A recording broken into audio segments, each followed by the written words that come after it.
Okay, so good afternoon to listeners, viewers, and participants, panelists, and all those who are joining us in this installment of the Law in Crisis series, which is a conversation, a platform organized by the University of Ghana, designed to bring together academics, policy experts, practitioners, civil society, government, and all other entities in that space to consider important issues affecting the democratic governance of Ghana in various ways. This platform is useful indeed, and I'm glad to be part of it today. The event is organized, or rather supported by Star Ghana, and we are thankful for them. Today, we have very eminent personalities on this program, and I would like to introduce them briefly. These are public personalities. Obviously, their profile defies me spending so much time having to introduce them. So I'm going to make it very brief. The first I'm going to introduce is Dr. Christine Amoako-Nuama. She was a former minister. She was a former chair of GIMPA, in which respect she used to be my boss. She also says she's a senior citizen of Ghana now. Obviously, that is well known. Dr. Amoako-Nuama, you're welcome to the Law in Crisis. Thank you, Kofi. Thank you. I'd like to also introduce, thank you. I'd like to also introduce Nana Atudazi. Again, a name that is well known. I don't have to go much into detail. But Nana Atudazi was a former chief of staff of Ghana. She is a transition expert, and in this regard, she is the executive coordinator of the Center for Democratic Transitions.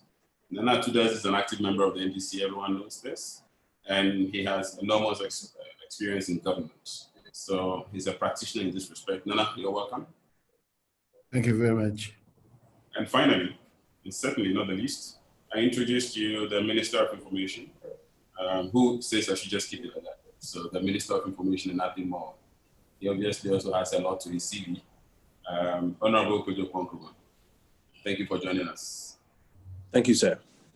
And I would like to mention the fact that Kojo has joined us at great cost because he is involved in a number of things which obviously demand his time at this stage.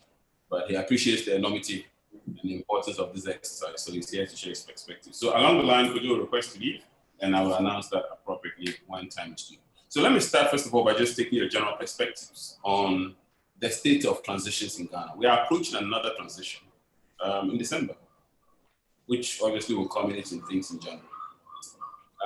We've had transitions, and in 2012, we learned a fundamental lesson. We passed the new law. What has been your general impressions about transitions, especially post-2012? Nana? Well, thank you very much, and thank you to colleagues and other listeners. First of all, I think there are certain things you clear before we launch out, into this conversation. And basically, I would say that the topic itself seems to generate some disquiet among some friends of mine. They say, hey, are you going to have a debate, with Kojo, Oppong, what I say, come on. Transition is transition. Whether there's a change of party or government or not, we still will have a transition. I think that should be clear. There are various types of transition, but in our present operation, we will have a transition every 4 years. If you ever get back to President Trump's speech, acceptance speech, and like all American presidents, this paragraph will open up to every 4 years, we gather on these steps to undertake a transition. Because if the same government even wins, it doesn't necessarily mean that they go with the same team. You understand? There'll be some change and all that. So I just want to clarify that, so that when we talk about transition here, it doesn't necessarily mean one way or the other, somebody is going or somebody is staying or somebody, whatever it is. I think we're talking about the institution, really. Do we have a system or an institution that enables us to transit from one tenure for president or government to another. Like bridges, we get to rivers, we got to cross. How do we cross them? How do we ensure that we are not swallowed by the raging streams? That is what we build bridges, and those bridges essentially come out in the nature of transition arrangements. Now, my own understanding, theory of it is that without rules, regulations, legal framework, administrative setup, and all that, you simply cannot have a successful transition. You run into crisis. That's been the problem for Ghana and many African countries over the years. In more than 47 years, there was no change of government from one government to another democratically. Even in Ghana, in 2001, we were confronted with this crisis. I happened to be chief of staff. My office was very important key in the establishment of the transition team. And we did our best without any background, no history, no what do you call it, no knowledge about the transition. We managed it. 8 years later, the NPP took over, and they had to leave after that. The same crisis was there. And I happen to have seen a litany of complaints that the NPP set out at that time. It was exactly the same problems which NDC set out in 2001. The point I'm making is that the two sides really found that there was this challenge, we didn't know how to transit, how to arrange it, and it became messy. I must say that it is because of the poor transition in 2001 and 2009 that has led to what appears to be the deep polarization in our politics. Okay, and thanks for that excellent introduction, which sets the pace for the conversation. As we're still doing some sort of historical analysis at this stage, let me go to Dr. Amoako-Nuama, then come to the Honorable Minister, since he represents the current. Yes, the same question, the same introduction. Thank you very much, Kofi and the University of Ghana for organizing this series. I've not listened to the others. I wasn't aware anything was going on, but I will catch up after this. I think this is an excellent initiative that the law school is handling at this time. As Nana already said, my experience also predates the Transition Act. That is, as a member of the transition team of 2001 January, from President Rawlings to the incoming president before then, and later on in 2009, also the incoming President Mills taking over also from President Kufuor. Those are my experiences. They predate the Transition Act. But it will be important to find out what has happened in 2016 during that transition after the act has been passed. In any case, I think that reading the act, it's excellent on paper, but the practice is what we are going to have to spend some time doing. It doesn't come overnight, but certainly we've had some difficulties, perhaps worse in 2001 than in 2009. And also, even after the act came into being, certain aspects of transition have had issues arising. But all of these are a matter of human nature and expectations. Certainly the ideal is there, but we are working towards that. What do we actually want to see happen in due course? What will be the sustainable thing that we want to see in the long run happening. I think that we are very good in this country with a lot of paperwork, excellent ideas on paper, but when it comes to the actual practice, sometimes we have issues. I think this is what I want to say at the beginning. Just as I find out what the 2016 experience was. Right. Thank you very much for that. So, Kojo, the question of how prepared are we moving forward? So you can also go a little back into the past, give us a background as far as your own experience and perspectives are concerned. But how prepared are we as we approach another major transition? Even if it's so first, let me thank the university. Government is still major, so nobody should read anything to that. But as we approach another transition, no, don't worry. Even if it's government to government, it's still major. But how prepared are we for a major transition? Well, first, as I mentioned, let me thank the University of Ghana Law School and Star Ghana for putting this together and for giving us an opportunity to discuss these matters. And I want to particularly say I'm privileged to be on the same platform with Dr. Amoako-Nuama, who I grew up watching, at the forefront of politics in this country, and as well as Nana Dadzie, who was chief of staff some time back. It's an honor to be on the same platform with them. I observed the 2009 transition from the outgoing President Kofi to the incoming President Mills as a journalist on the sidelines with Joy FM at the time. And we observed sometimes some of the heated exits from meetings at the Accra International Conference Center, and how we would get some scoops of who was cooperating and who was not cooperating, and the suspicions around who was seeking to hide something and who was seeking to uncover something. And then I recall the 2012 transition of President Mahama to President Mahama, which was the first time it was done, if my research is correct, under the current Act 845. And that did not attract much public conversation as much as the 2009 transition did, because it was the same, may I say, party in government, even if it was transitioning from one administration to the other.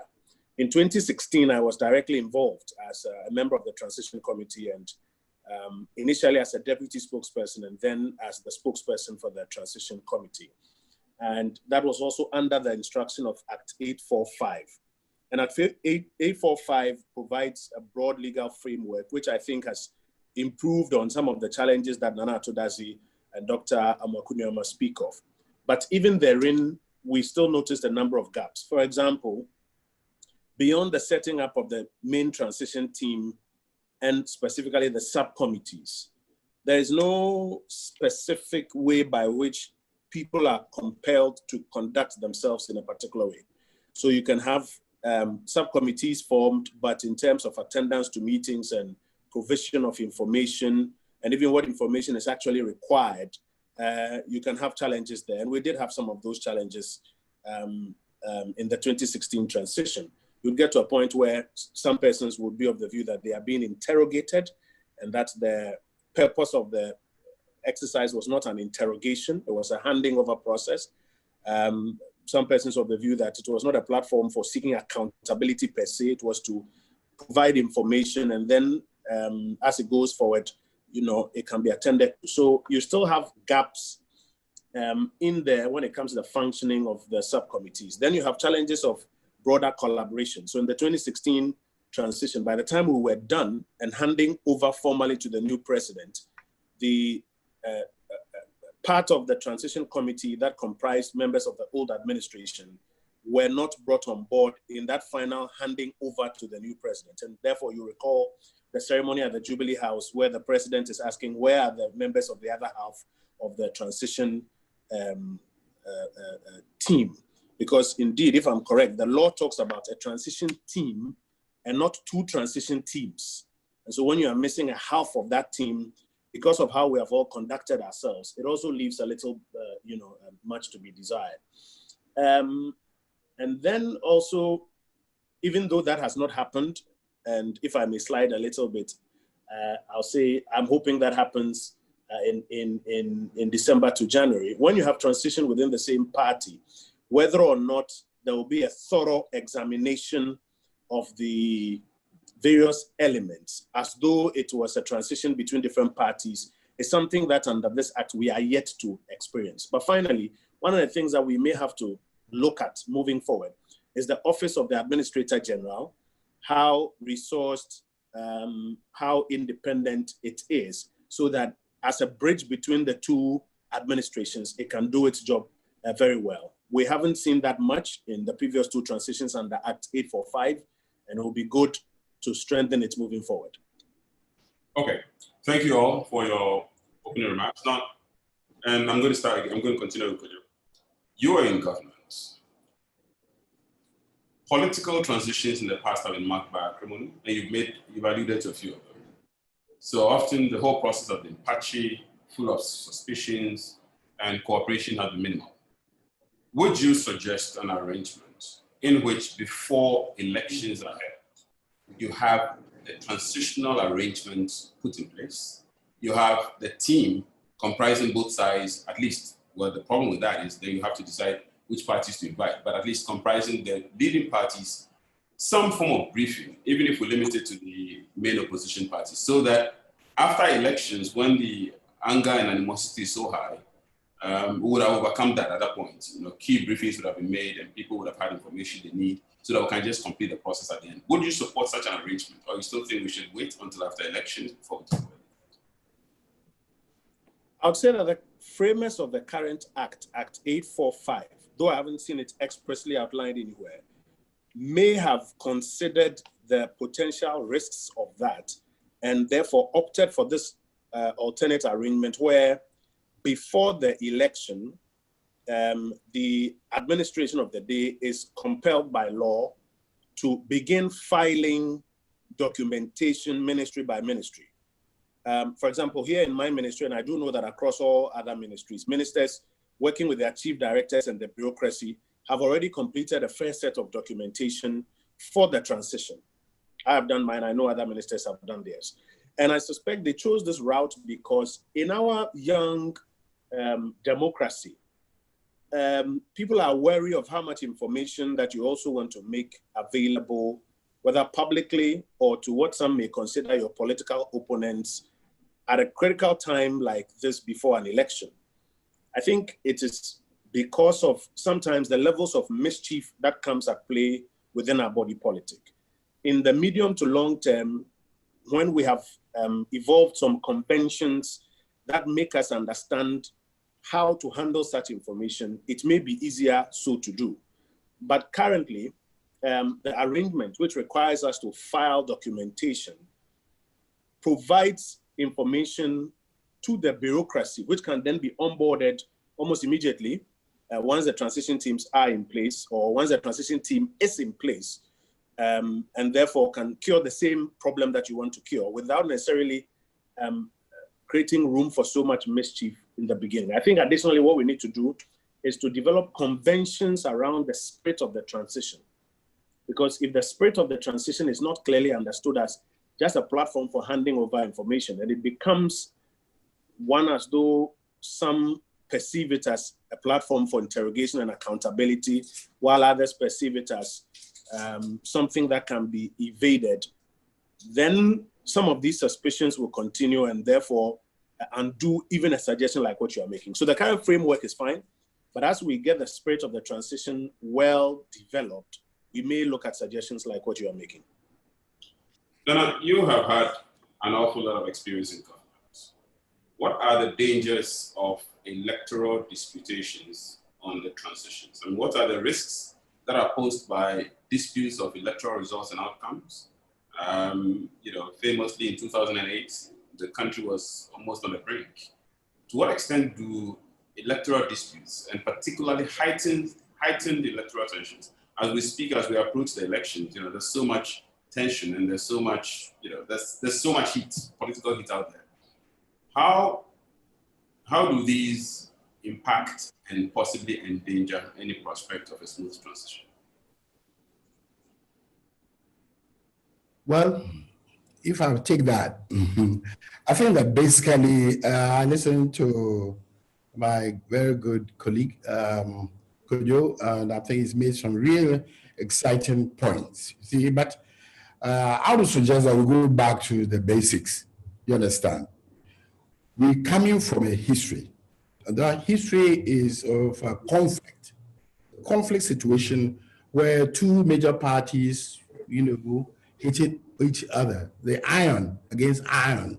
So you must introduce something, some material that will soften that. You oil it or whatever it is, Now, the purpose of Act 845, and pardon me, I was Kwamna myself and Justice Crab were mandated to draft that law, looking into our history and our past. Also, actually take that sting, you see, the element of the conflict, to reduce the conflict. So we tended to look at creating a non-conflicting situation where a third party or an institution comes in between the two sides. In 2001, we had to face the other side. I mean, it was a tough matter. In 2009, as Kojo Riley said, at the end of the day, it was literally the transition team was split into two. So how do you do? Now, there are some basic things which you need to be done. Transition is not just post-election. It is, we have pre-transition issues. We have. But you drew attention, sorry to interrupt, you drew attention to the fact that the misconceptions surrounding transitions, as if it's one trying to expose the other and the other trying to also dodge, so that cat and mouse game is indicating the fact that if we can dispel that misconception so that transitions are understood as a public service accountability changeover, more or less. What's your opinion? I mean, that may have explained the 2001 problem, because at that time, we were quote unquote not as mature as today. Yeah, you see, I'm just coming to the point. The whole question of transition management is not new.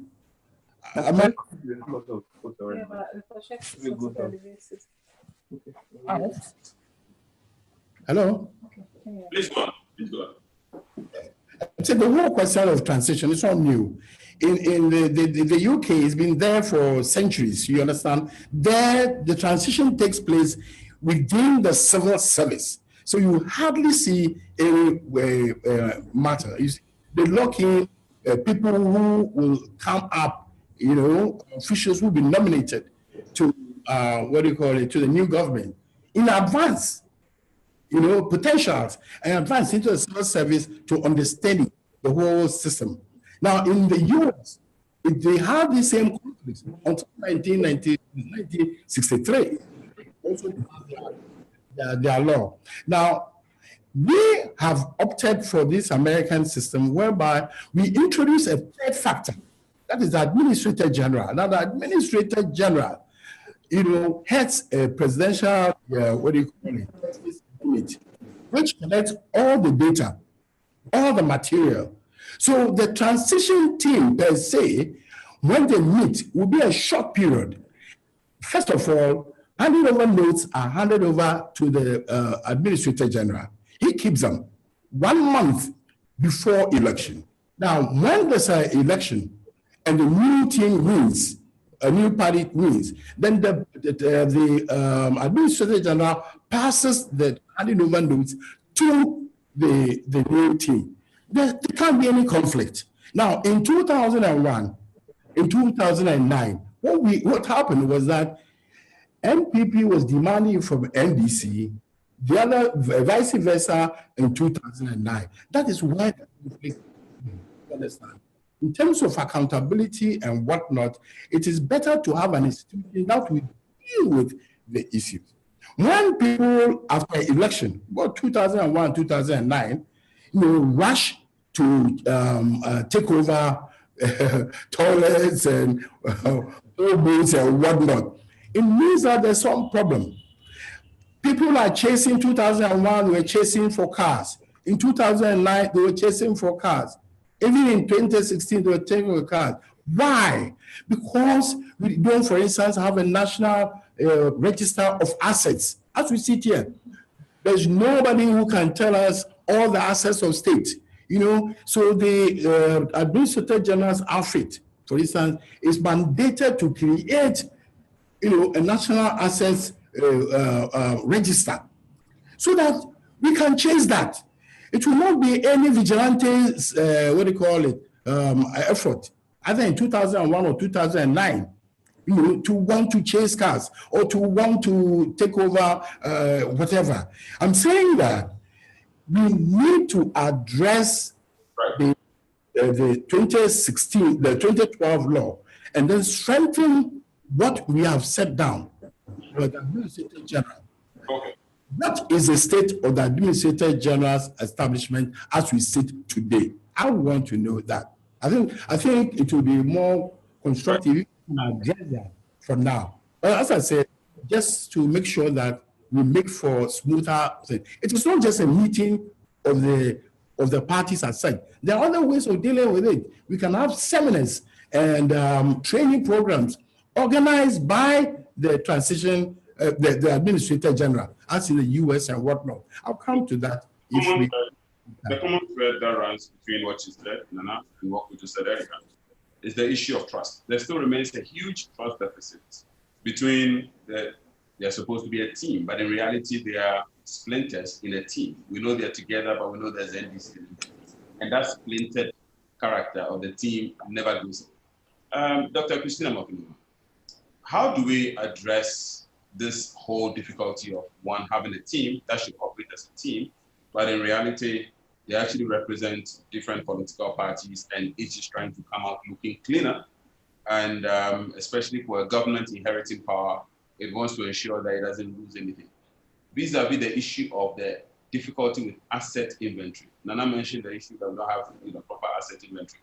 The law was supposed to create a proper asset inventory. How do we deal with these moving forward, given the experience we've had so far?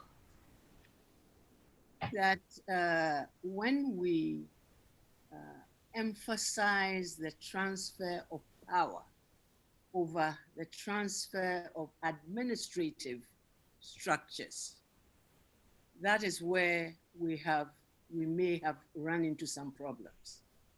The Presidential Transition Act talks about both the transfer of the administrative bureaucratic structure and the transfer of power as well.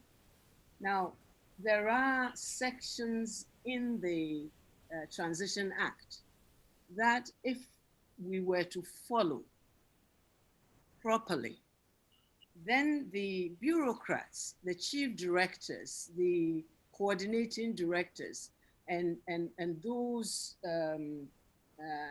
in the administrative system, they would have the previous handing over notes, and they would also have, through the Administrator General, the current drafts, if you like, or the completed handing over notes. If we allowed the administrative structure to also have a more firm position in the whole transition management, I think we would really be making a headway. Certainly, when you look at the act as it is, generally, the inauguration part, very little problem. It is when we come to the government machinery and its other areas, that is where the problems arise. The inventory of assets, for example, the transfer of assets, the taking over of assets, that is where a lot of our problems come in, because many of the political actors may not actually understand the workings of the bureaucracy. They may not understand the intricacies of the workings of the civil service. Sorry to cut you, man, but some of them are just so blatant. So for example, a minister whose tenure obviously has come to an end because the government has come to an end, and the minister is holding on to government vehicle. With all respect, do you think this is an issue of failure to appreciate how the bureaucracy works? I think it's just a case of, don't you think so? Please go ahead.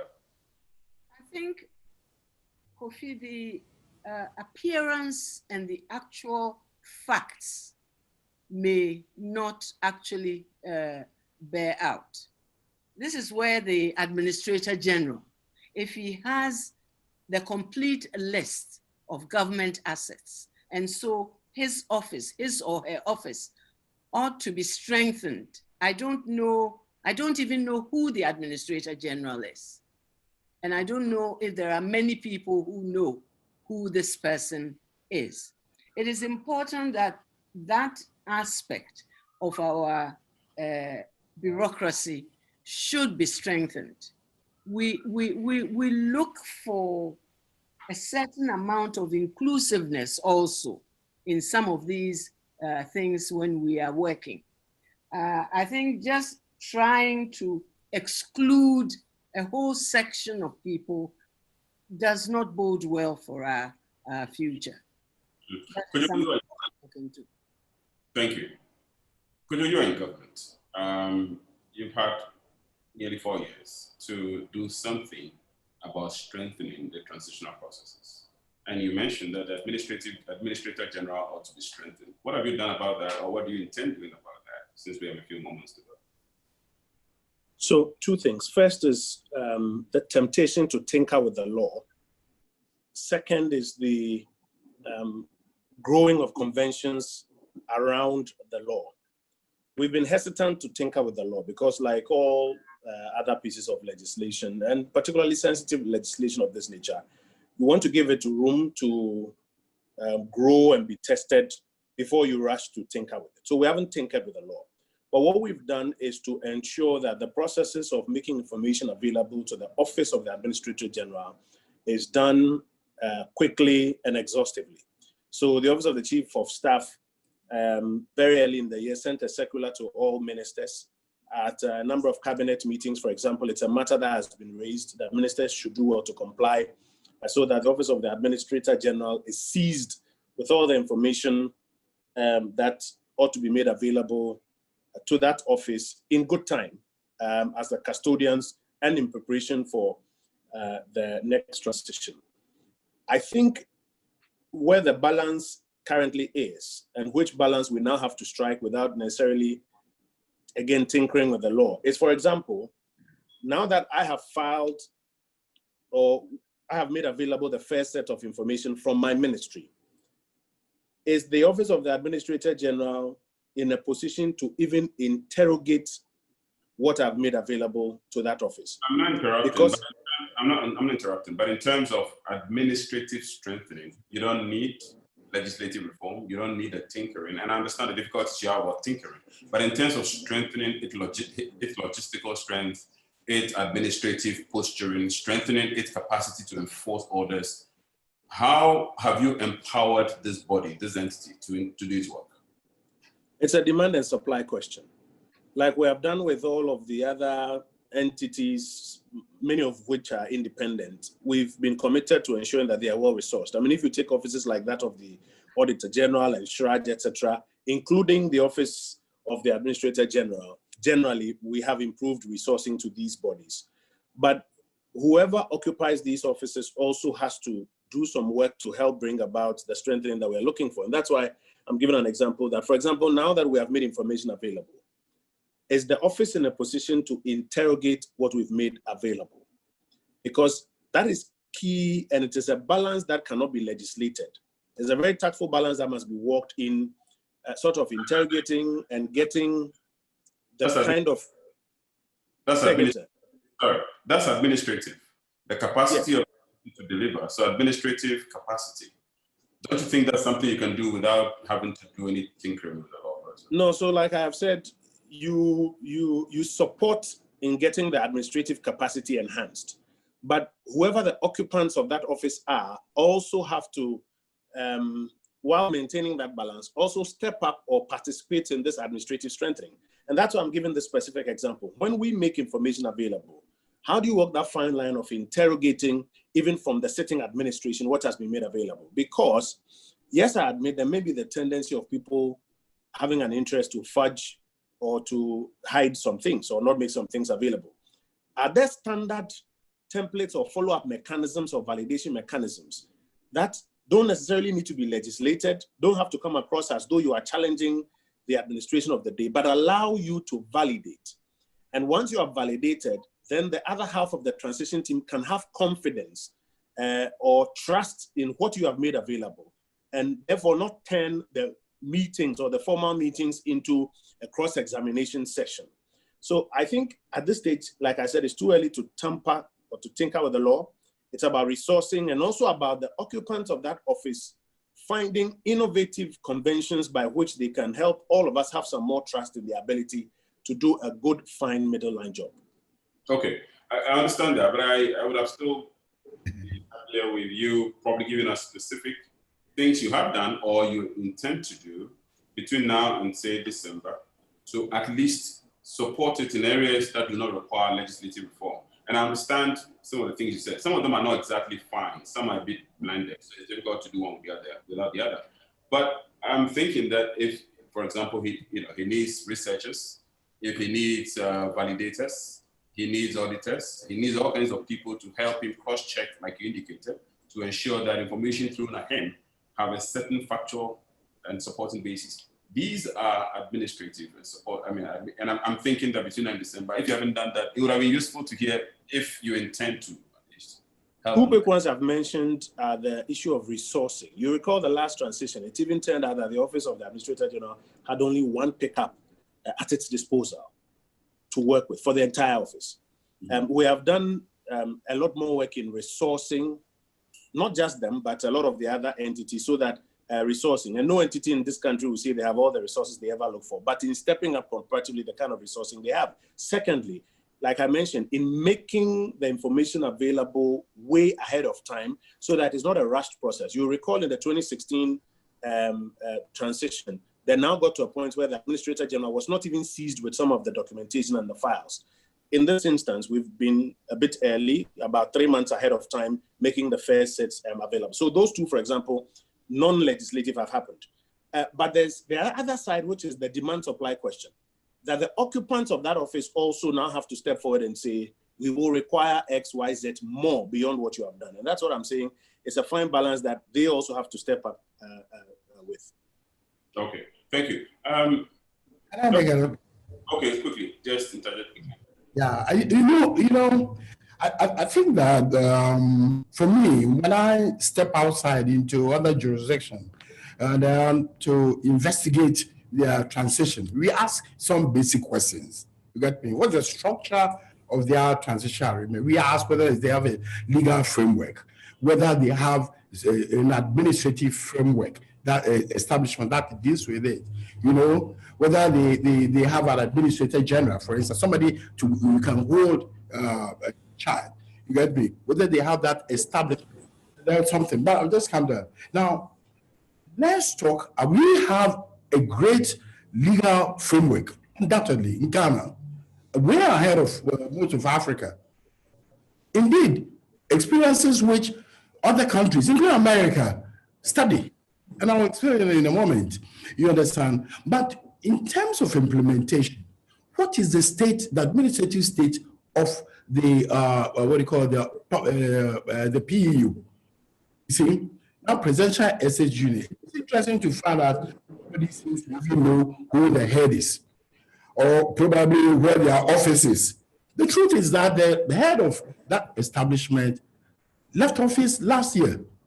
The current head, from our own investigation, is retiring maybe next month.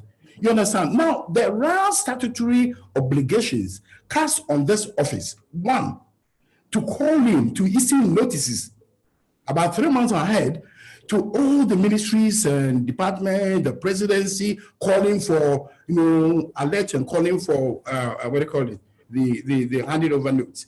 They have an obligation 30 days before the election presidential election, 30 days before, to undertake, stock taking of all government establishments and whatnot. That's a huge job. They have so much more to do, even before our calendar. Now, 3 months ago, we don't have a substantive head. Do they have funds to go with? Are they sufficiently resourced? I'm not laying blame on anybody or anybody. I'm saying that from ever since we set it up in 2012, we really haven't done so much for that establishment. And I think that one, for instance, is that even going forward, they need to set out templates, arrangements to enable, MDAs and whatnot, presidency to follow as to how to fail and whatnot. All this have to be legislated. They have to submit documents to Parliament, for allies to be prepared. Where's the ally? Where's the EI? I'm not blaming him. As I said, let's confront our establishment. I would love to see an administrator, the general's office, that is strong, powerful, independent, because they are built, the administrator general is created to have the tenure of a court of appeal judge. So it's supposed to be independent. Indeed, at a point in time, that 30 days before, he is to inspect and take stock of all the offices, the residences of the president, official residence, the official residence, and all that. You see, so if we just go by the law, if we resource them, and I will invite my good friend, look, what we need to do is that, given the challenges that we're facing, within the next 90 days from today, that's today, we're going to have elections. We will have to set up possibly a task force to assist that establishment. We will need to appoint a substantive head for that establishment. They will need to issue certain guidelines to trigger the whole process. Otherwise, we'll sit down and say, yes, I'm so happy to hear Kojo say that his outfit has done it. Great. But that must come from a notice from the Administrator General to the President, His Excellency the President, who will issue a statement to all the MBAs and whatnot to do it comprehensively. If you want to submit your report 1 month before election, you must at least give the people 1 month's notice, okay, to prepare. You understand? Now we are in September. So we for time. And sorry to catch you, just because of time. Just because of time. Sorry. But just because of time, one thing which is again common between you and the Honorable Minister, Kojo Nkrumah, has to do with the issue of templates. Both of you mentioned the fact that there's a need to develop standardized templates to ensure that there's commonality as far as key documentation, key outputs, and key information requested is concerned. There might be a common template. But let me ask you, Dr. Amoako-Nuama, as a former minister, and you did a handing over, do you think that we have a problem with templates, particularly when it comes to handing over notes? Now, I'm asking this particularly against the background of the fact that in 2016, the NPP accused the NDC that the NDC was doctoring information when it came to handing over notes. And the NDC rebuffed angrily, But that again illustrates one thing. Apart from the absence of trust, it illustrates a problem with templates, standardized ways of doing things. Do you think that we have a problem with handing over notes? In other words, are our ministers and our public servants, are they good when it comes to generating handing over notes that reflect their performances and stewardship in office as they exit? Kofi, I think that if we did have a template, the Ghana Civil Service and local government service, I find that we have extremely competent people in these two services. And if we allowed them, as the chief directors, as the coordinating directors, and the other directors, to go according to whatever template, a consistent template that has been put down, they would be able to do this. Even if at the moment, the Administrator General does not have the number of personnel that he or she may need to go through the documents that the different ministries that the different agencies may submit to him or her or to the office, I think that the machinery of government ought to be able to perhaps loan, if you like, or give some personnel, some competent personnel that could take a look at these handing over notes. Because the problem is, to what use do we actually put these handing over notes by the incoming administration to really complete whatever programs or projects that have been started? Sometimes this, I think, is the problem.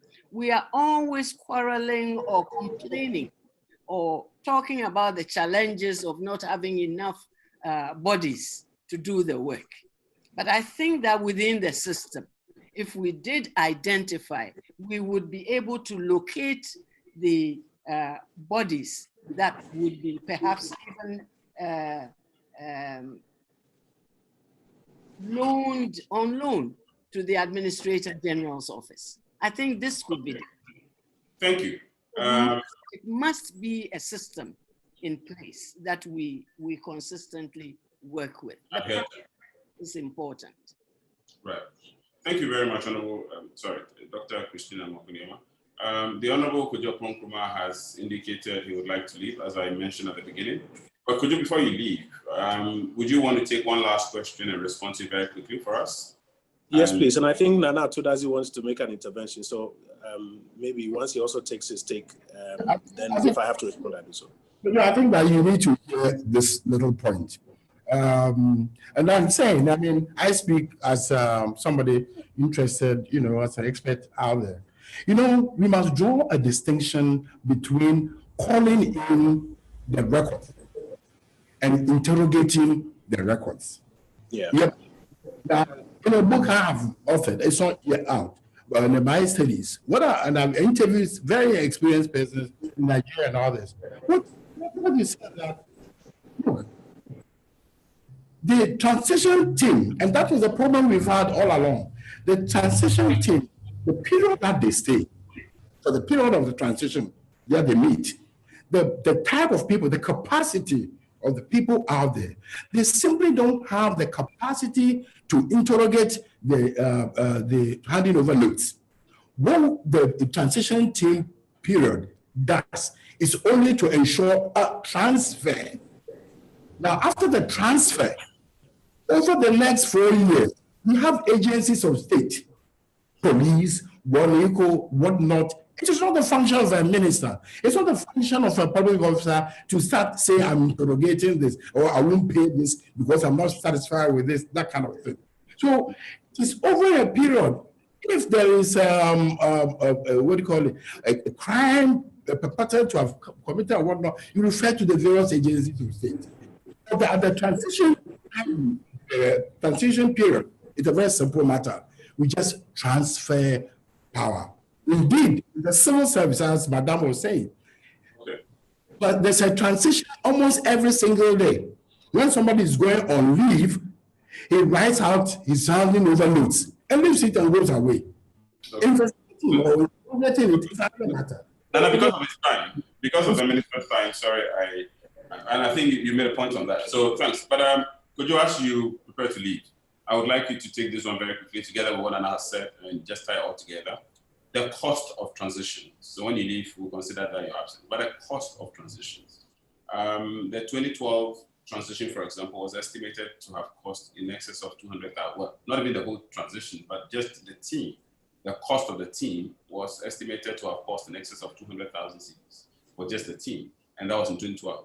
2016, I don't have the figure, but you probably know that. Do you think that we spend too much on the transitional arrangement itself overall, but especially and particularly on the transition team? So a few comments on the question of interrogation. I agree with Nana Tudazi that there's a difference between the handing over of power and what somebody may call the desire to interrogate some of the issues. But we should also look at the broader context and expectations and perceptions which also require or demand some level of validation or interrogating whatever is in the handing over notes.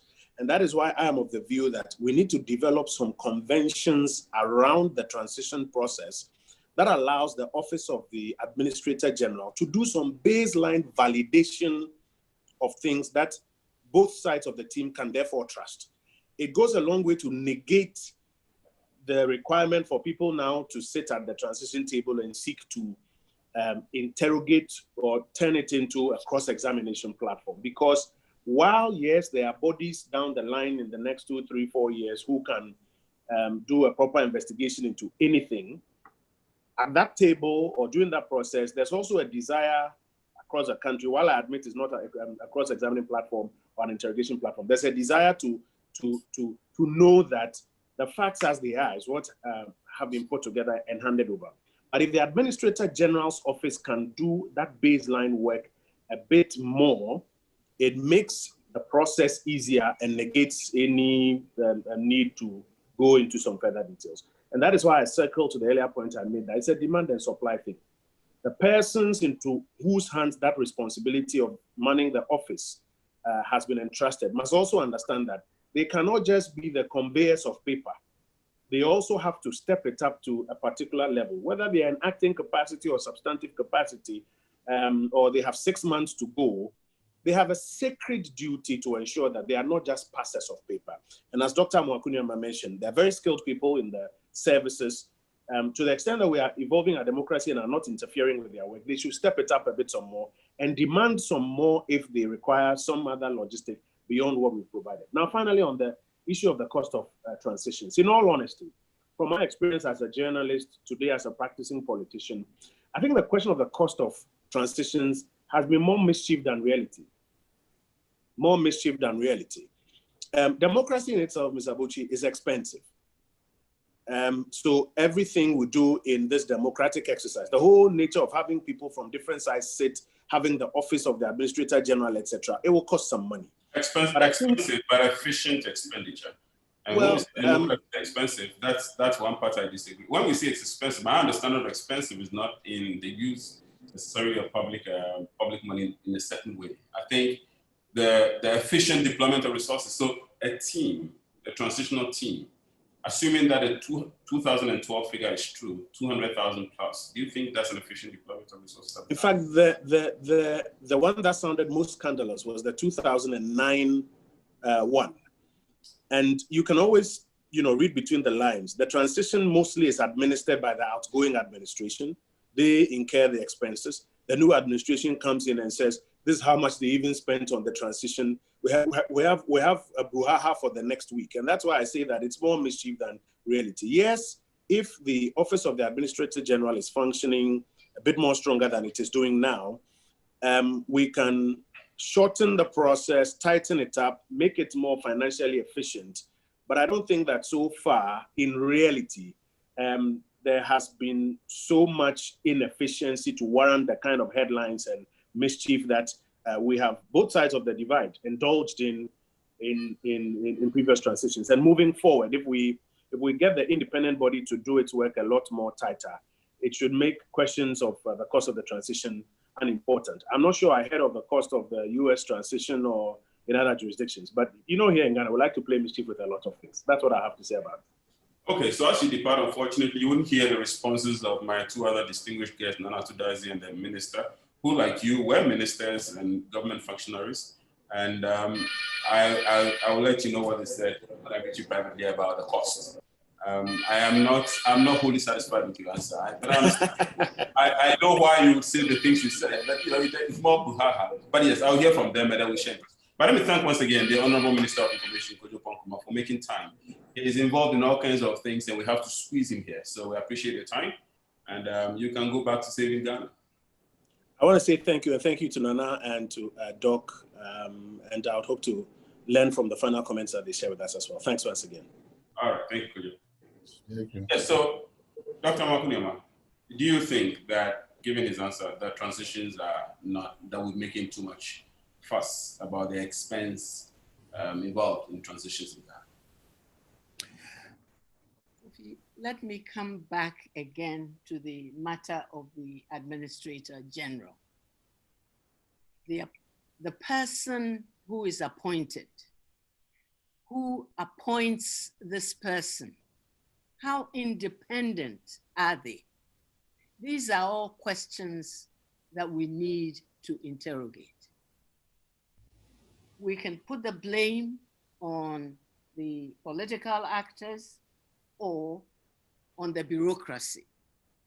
The truth of the matter is that the law says an Administrator General ought to be in place. For the past how many years?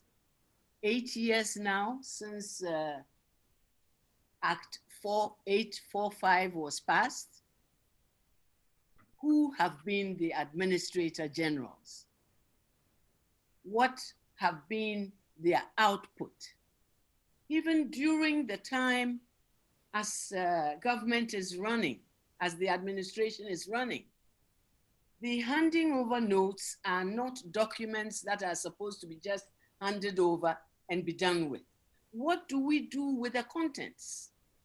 And in any case, how standardized, how consistent are the contents of these handing over notes?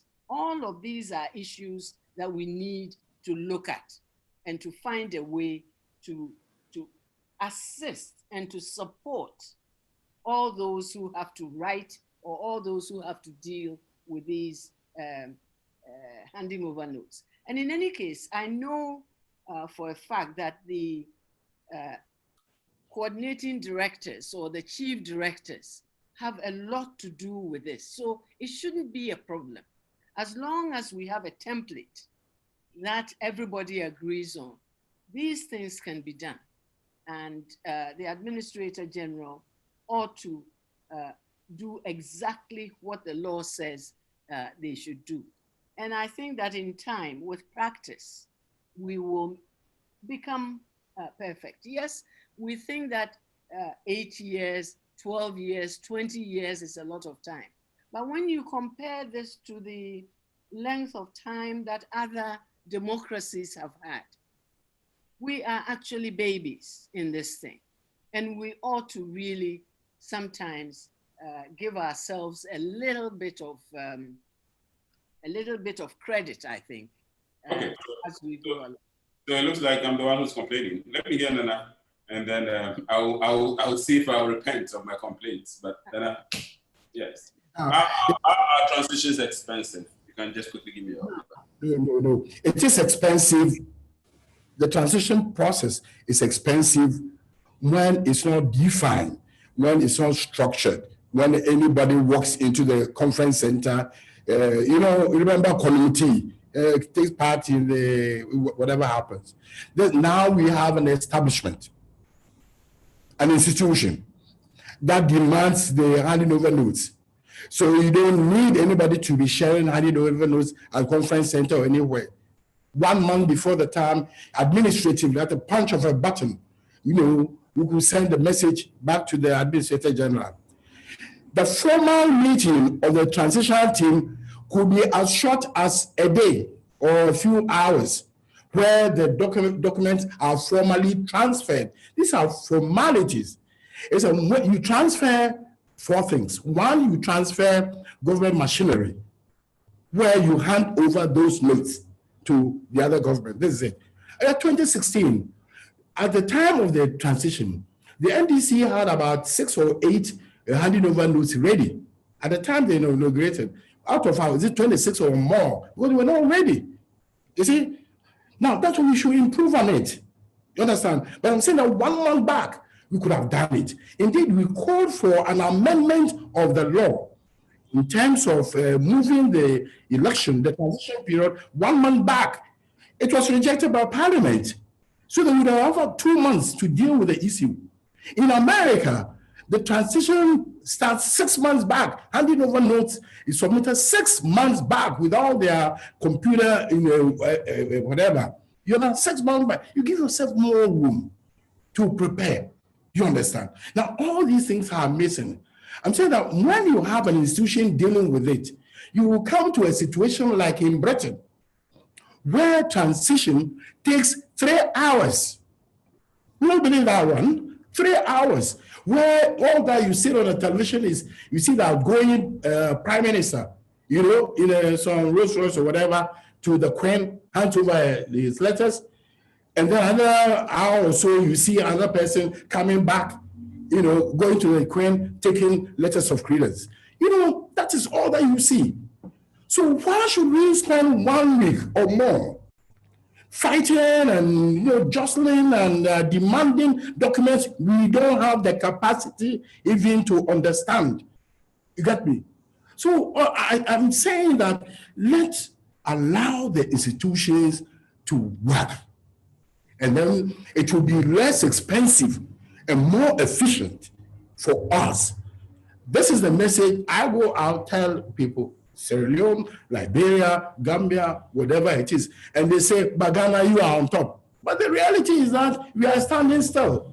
So I'm saying that, for instance, with the emergency activity, legal statutory activities which must take place within the next 2 months, 3 months, when we don't even have a substantive head, we must set up a task force.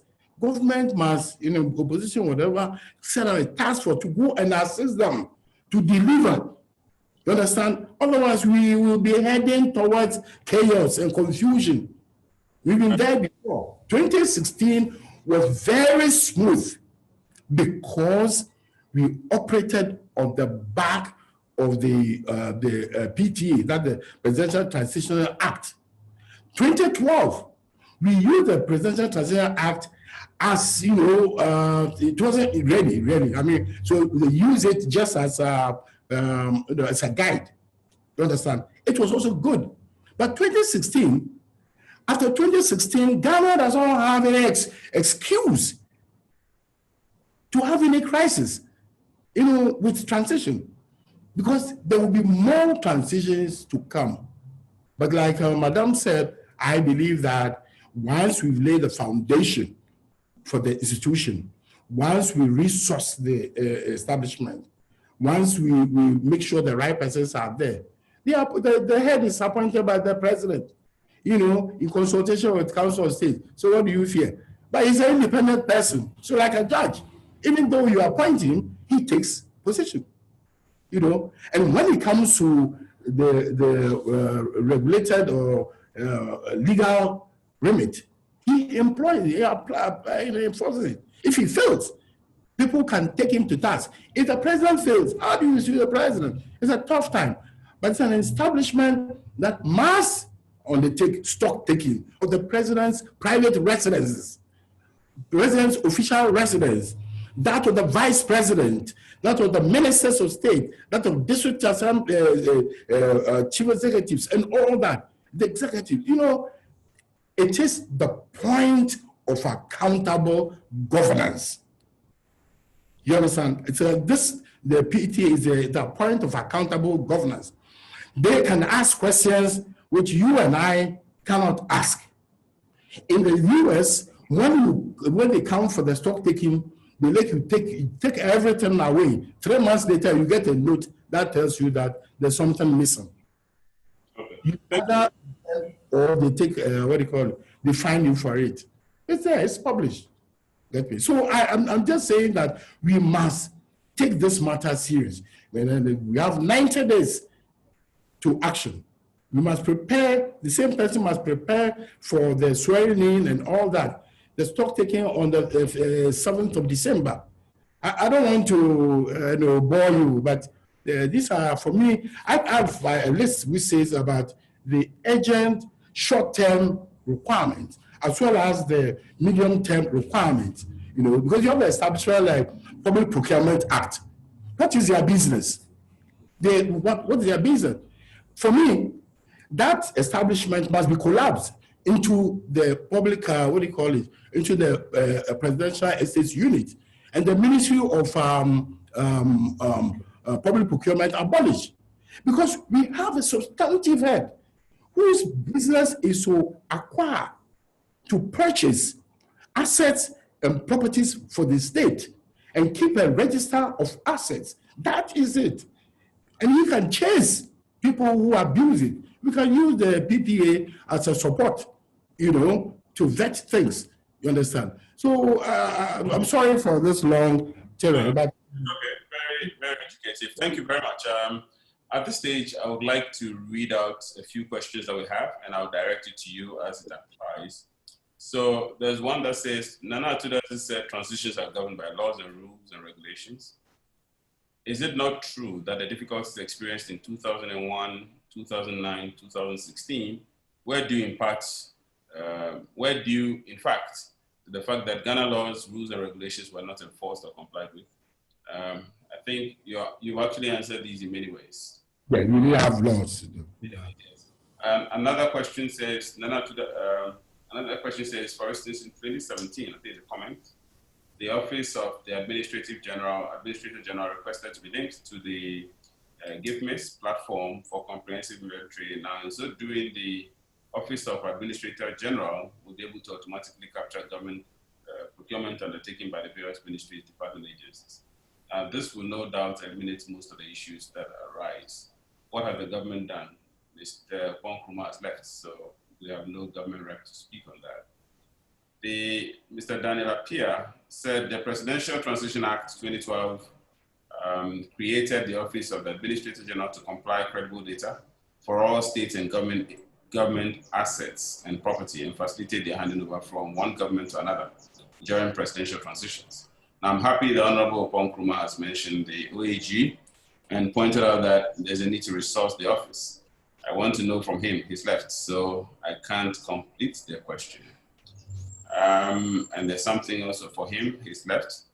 Okay, I think yes. After the break-in, you can complete the question so that these are points that we absence. Okay, that's right. So it seems, I think the one which okay, let me complete that one. So I want to know from Honorable Nkrumah what exactly the current government has done since assuming office to make the OAG effective. So that would be hard to be answered by anyone unless we're making general comments. But yes, I think it's a specific question directed in that respect. Now, I like Honorable Nkrumah's focus on the demand and supply angle. Can we get the Administrator General to talk about the demand side? Now, it seems that the Administrator General has been too quiet in that poorly resourced office within the Osu Castle. So you have already concluded about the fact that there's poverty-stricken office. Now, Vera Haibo says there is currently a presidential transition amendment bill in Parliament to fine-tune the Presidential Transition Act 2012. And this was proposed by the IEA in 2016, which touches on key areas such as value for money, resolving legal technicality issues, etc., providing enforcement powers to unlock the full potential of the Act 845. And then I have a question from Nanaba Frimpong. Nanaba says, Honorable Kojo, what is the legal and governance structure of the administrator? I would appreciate more context on the relationship between the office and sitting government. We have a reputation for replacing several civil servant roles when we have a new government. Of course, not all civil servant roles should be impacted by a new government. It is important that the office is impartial, and how is this guaranteed? I'm also interested to know Dr. Amoako-Nuama's view on this. So, Doc, this is specifically directed at you. And then the last question, I can take the last question and I'll have your feedback on this. The last question or comment on this, does former President John Dramani Mahama stand to lose all conditions accorded him as former president when he loses the December 2020 elections? Well, you don't use the word when, because when is certain, if. Dr. Christina Mapuni. My views on the Administrator General's position is similar to many of the other appointments that are supposed to be made by the President in consultation with the Council of State. Generally, the person appointed ought to be seen as being very independent. But unfortunately, in our part of the world, or I would just say in Ghana, those who are supposed to be independent have not either been allowed the room to function as such, or the persons themselves have not, as the Minister of Information kept saying, that the appointee in that position ought to also assert themselves. Here is where we have the difficulties. I think sometimes the challenge for us in our system is speaking truth to power. This has always been a problem for us in the ministries, in the regional administrations. Civil servants or public servants somehow are not able to speak truth to power. There are ways in which this can be done without creating offense. If you have a position in an office, a bureaucratic office to occupy, it's your responsibility to do as the law says, or the practice of your office says. There are certain characteristics that cannot be legislated. It has to be a character trait in our system. This is where I find that many or some of our office holders do not perform as we expect them to. I'm not sure if that has answered her question. Right, it has. And I have another question here from Colonel Festus Abotsi, and who says, one of the most disturbing aspects of our transition has been the use of party foot soldiers in retrieving state assets. Although this has been mentioned, and given the escalating levels of political violence and political vigilantism, how can we practically ensure that such non-state actors do not intrude into the sphere of democratic transitions? Nana Tuda, do you want to take that quickly? So very briefly though, we are out of time. Very briefly, and then I'll take from Dr. Christina Amoako. Yeah, well, I think it's a very useful question. There's a concept of citizen vigilantism, which is cropped up, and it can be beneficial. When you see a wrong happening, you are entitled by law to, assist, mitigate it, stop it. But the problem is when there is no, that people do take on vigilantism, largely when they perceive that there is no authority or so-called authority existing or operating. That's the vacuum within which they operate. So long as there is an existing establishment that is doing its work, if you have the police and they have to do their job, they got to do their job. You understand? If the policeman is standing by and somebody is acting as a vigilante, he has an obligation to stop that person. But no, you understand? So in terms of all the chasing up, I say that through time, we will perfect our act. And I'm saying that if we don't have a list of government assets, how are we going to even chase or know which one is it? We've read, or we've been in this country where assets have been collected from people, forecasts, whatnot, eventually returned to them. So where are we? There must be is an absence of a register of assets that's creating a problem. I've been in a country where the former president left with 48 containers. He's said to have left with 48 containers of 40-footer container, trucks. Nobody investigated, nobody checked and all that. It may be an after story or whatever. But I'm saying that we, like Madam said, we must have a system. We must develop it. It may not be the best, but we'll be strengthening it. How do you talk about an establishment like or who chases the public assets and whatnot when you don't even have a full-fledged, administrator general? You understand? Or a system to do it. So I'm saying that, or even in the duplicate situation where we have people doing the same job, the auditor's job, the auditor general's job, that of PPA, and that of the PEU must be streamlined. These are long-term issues which we must engage us to find out how to put them all together so that we have a more consistent and efficient, vehicle for delivering the transition, But I'm saying, we have work to do before the election.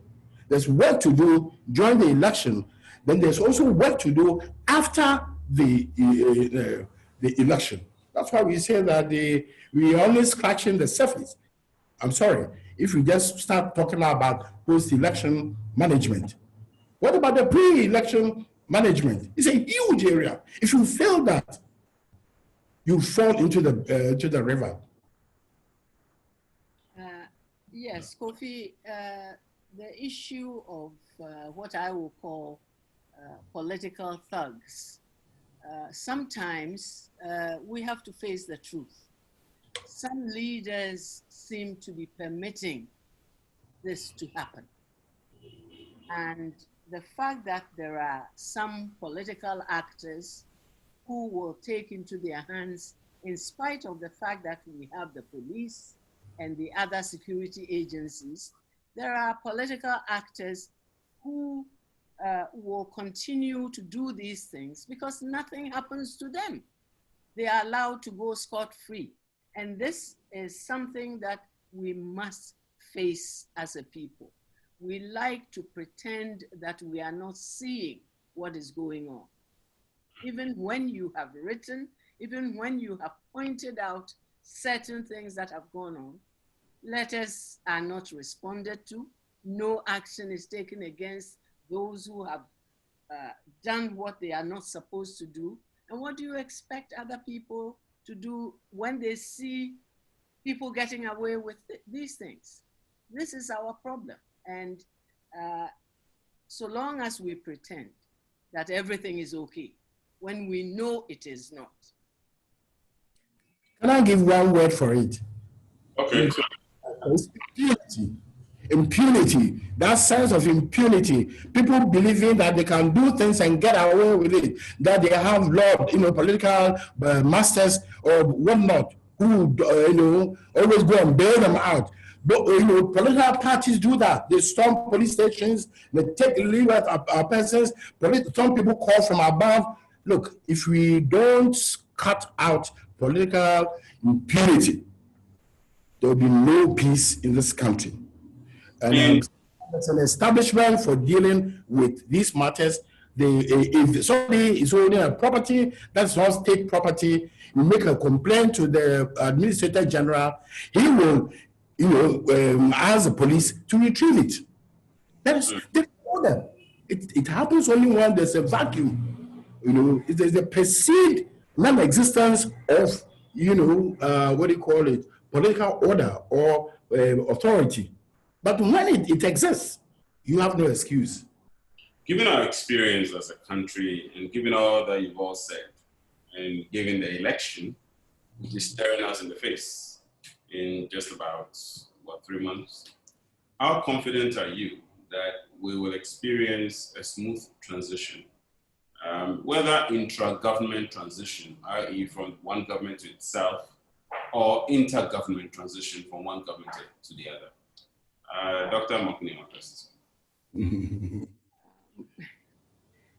If our police service will do its duty, because in the civil society, it is the police that we know we should go to when something goes wrong. But if the police service itself allows itself to be seen as being politicized, then we have a problem. I think that between now and when the elections are held, we would really need to see the security agencies performing their roles as security. We do not need to see the military involved in civil society issues. It is the police that I would want to see getting involved in election issues. Yes, the other security agencies are there to support, but where we have certain agencies being perceived as being pro this or pro that, and the partisanship is something that is a problem. Extreme partisanship in this country is something that we need to interrogate in the coming months. Civil society organizations talk, and immediately people are jumping all over them, either this way or that way. And the moment people feel that they are, or perceive that they are being targeted, depending on how strong people are, they may just recoil into their shells.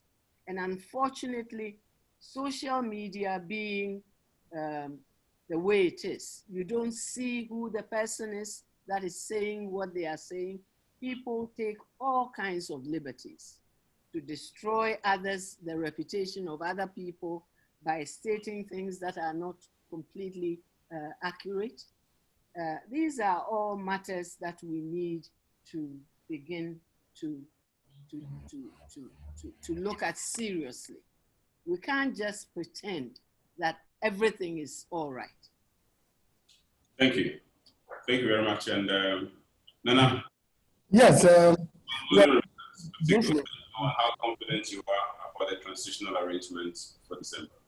Yeah, but briefly, my position is very well known on this, on vigilantism and all that. Whenever we talk about whether we can have a peaceful election in the next 3 months, I feel so sad, because we've had a wonderful experience in 2016.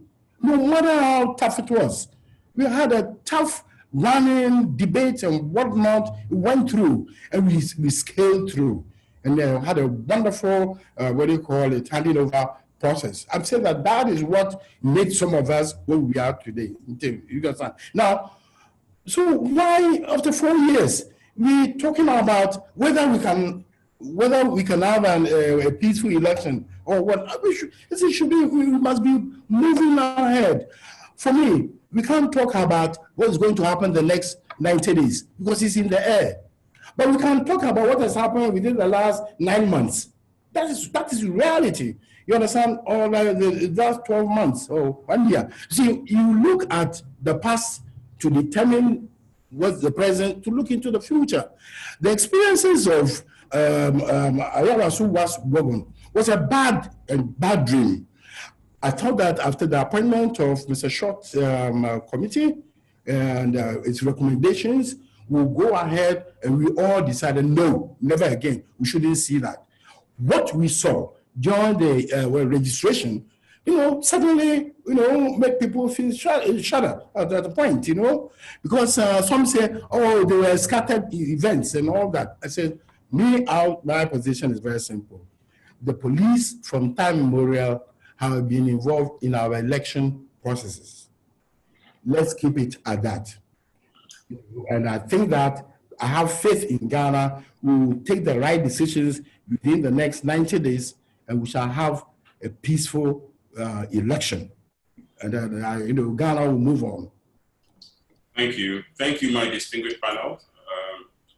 Dr. Christine Amoako-Nuama, former minister, former chair of GIMPA, and senior citizen. Nana Dadzie, former chief of staff and present executive coordinator of the Center for Democratic Transitions. Honorable Kojo Nkrumah in his absence, who participated to a point. We thank him. We thank all of you for coming. I would at this stage just hand over to the coordinator to bring things to a conclusion. Thank you. Thanks for the opportunity.